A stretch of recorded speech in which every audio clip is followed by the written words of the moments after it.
Assalamualaikum warahmatullahi wabarakatuh.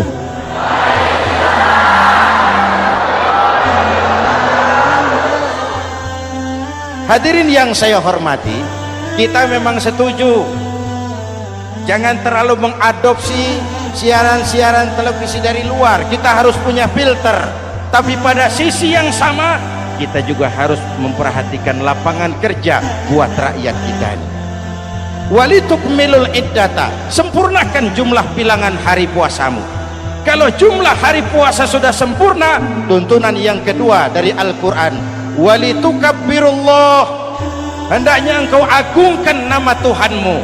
Takbiran, takbiran itu bisa sendiri, bisa berjamaah, bisa di rumah, bisa di masjid, bisa di surau, bisa dengan pawai keliling, asal dilaksanakan dengan tertib dan tidak mengganggu lalu lintas umum.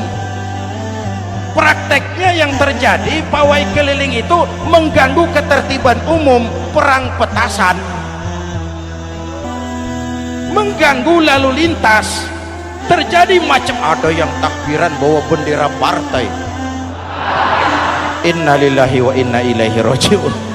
Ini takbir politik.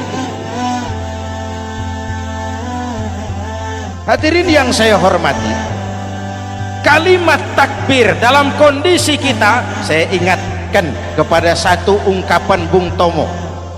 Bung Tomo, pelaku sejarah, tokoh 10 November yang dikenal sebagai Hari Pahlawan, dalam satu pidatonya saya ingat pernah berkata, andai kata tidak ada kalimat takbir, ini ungkapan Bung Tomo, andai kata tidak ada kalimat takbir, saya tidak tahu dengan apa saya harus menggerakkan putra-putra terbaik bangsa untuk bangkit berjuang melawan penjajah.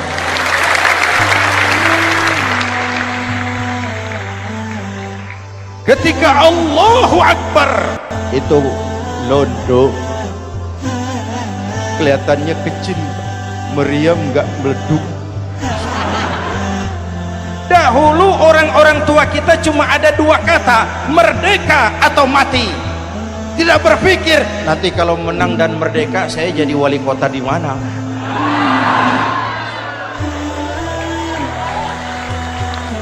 Kalimat takbir, bangsa ini harus bangkit dari keterpurukan.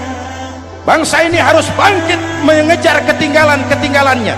Bangsa ini tidak boleh terpuruk terus, dan semangat takbir harus menjiwai kita. Tidak ada capek dalam perjuangan, tidak ada puas dalam upaya. Keberhasilan cuma pengantar ke arah keberhasilan yang lebih baik lagi. Walitukabbirullah, hendaknya engkau agungkan nama Tuhanmu. Nama Allah menjadi motivasi besar dalam kehidupan kita. Ini pesan Quran Al-Baqarah 185. Pesan kedua, setelah sempurnakan jumlah bilangan hari puasamu, agungkan nama Tuhanmu. Takbiran, kalimat takbir sendiri kalau kita lihat pada kalimatnya ada kata la ilaha illallah wahdah sadaqa wa'dah wa nasara abdah wa a'azza jundah wa hazamal ahzaba wahdah.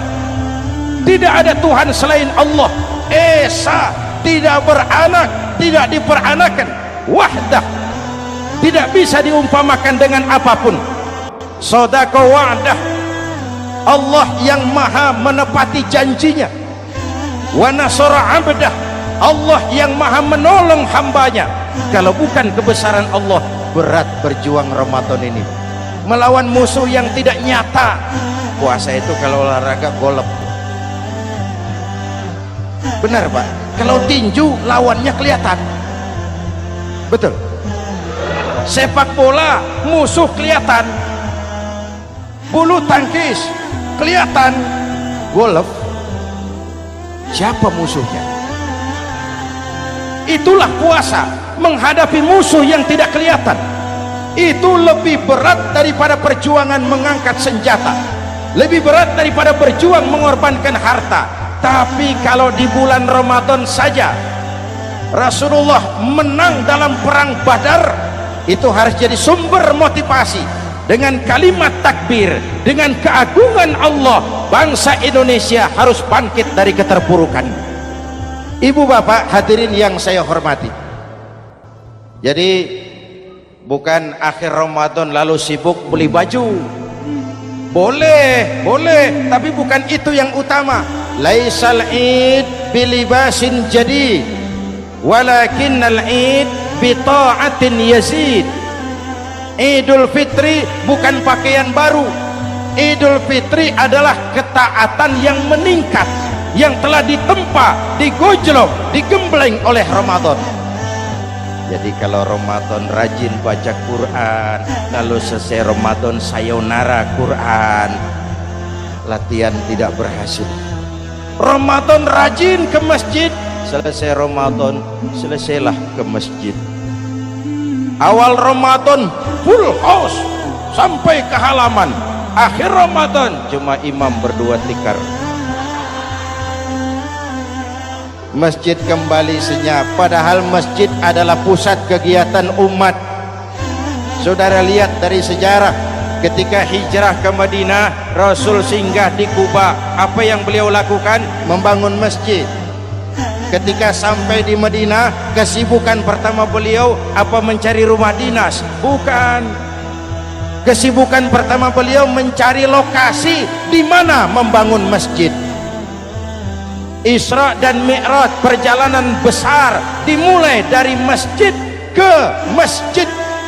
Ini indikasi masjid memang merupakan pusat kegiatan umat. Umat Islam dengan masjid seperti ikan dengan air, tidak boleh pisah. Ada ikan yang tidak betah di air? Ada. Ikan mau modar. Kalau umat sudah mulai menjauhi masjid, jiwanya yang akan mati. Kalau jiwanya mati, jasadnya masih hidup, itu namanya bangkai berjalan. Walitukabbirullah, engkau agungkan nama Tuhanmu. Takbiran, setelah berjuang penuh membina takwa, mengharap ridho, mengendalikan nafsu. Ingat loh, puasa itu bukan menghilangkan nafsu, mengendalikan, menempatkan pada tempatnya. Manusia tanpa nafsu bukan manusia, tapi manusia yang disetir nafsu turun jadi binatang, bahkan lebih rendah daripada binatang. Puasa ini menempatkan nafsu di tempatnya. Hai laki-laki, kamu nafsu sama perempuan? Betul pak. Perempuan suka laki-laki? Betul pak. Boleh lewat sini, lewat pintu yang disebut nikah. Ini nafsu disalurkan lewat pintu yang disebut nikah. Jangan seperti ayam kawin tiap malam, nikah tidak mau.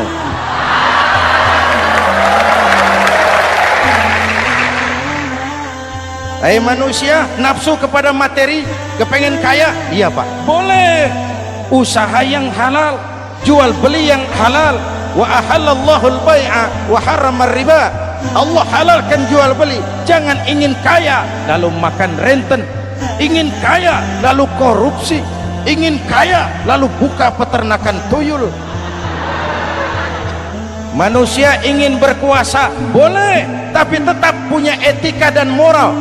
Jangan ingin berkuasa lalu fitnah, ingin berkuasa lalu mengadu domba orang, ingin berkuasa lalu menghalalkan segala cara. Puasa menempatkan nafsu pada tempatnya. Manusia yang dikendalikan nafsu lebih puas daripada binatang.